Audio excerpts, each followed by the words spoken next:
Dāmas un kungi, priecājamies! Labas ziņas! Lohatrons! Esam pie Rīgas Lohatrona.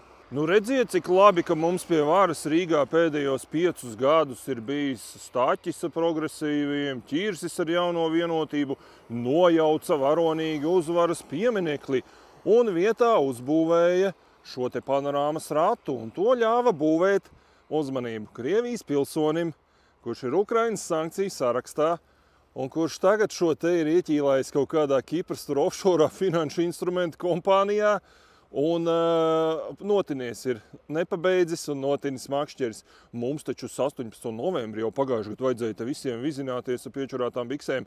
Izrādās, nē, nav un netiks pabeigts. Un tagad vēlts viņi zina ratā, kam šis te panorāmas rats vispār tagad te piederēs. Kaut kādas Kipras bankas te droši vien arestējušas viņu jau ir. Un nu, uz gadiem 10-20, kamēr viņš te nenovelsies lejā tramvajam virsū forši pie sliedēm, te tāds uztaisīts starp 2 ielām. Nu, tas viss pofīgi.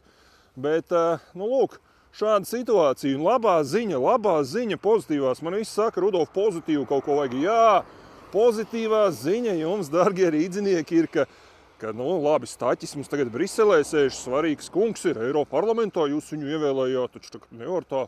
Bet toties Ķirsis kandidē joprojām atkal uz Rīgas mērām. Tu gribi pagarināt savu mandātiņu, nu lūk, un būs iespēja. Tātad vēlreiz tika nojaukts uzvaras piemineklis varonīgi, jo tas ir Krievijas saistīts ar Padomju Savienību sliktie Krievi, un šeit Krievijas pilsonim, kurš ir Ukrainas sankciju sarakstā, nu par labiem darbiem droši vien, ļāva uzbūvēt šādu te apmaksāja, zemi tur droši vien iedeva vai iznomāja uz 100 gadiem, nu un tagad viņš ir ieķīlāts Kipras kaut kādā mistiskā ārzonas kaut kādā bankā, jo nav pabeigts un jau parādi sataisīti un kas tur viņam ir.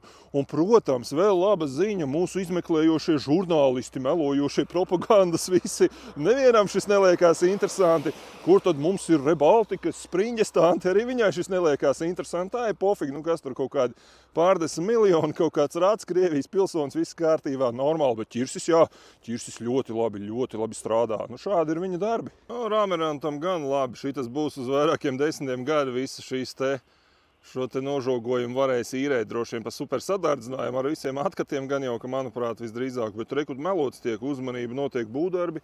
Nekas te nenotiek, nekādi būvdarbi, jo šis te ir arestēts un ieķīlāts jau. Toties redziet, arī šeit. Arī apsardzes firmai labs bizness droši vien tagad būs uz 20 gadiem. Bet nu cik smuki taču, cik moderni. Citiem vārdiem sakot, mums kārtējais korupcijas piemineklis puspabeigts te stāvēs. Nu, sniegu notīrīt Ķirsim arī pofīgi, lai jau brienti cilvēki nevar. Nu, kā nekā janvāris jau 2. nedēļa tulītās sākās pārsteigums, vakar sniegs uzsniga. Mani sauc Rudolfs Brēmanis, pievienojoties šim te profilam, centīšos biežāk jums šādas pozitīvas ziņas pasniegt šajā gadā. Padalāmies un atceramies, ka šovakar 9 YouTube'ā mana tiešraide.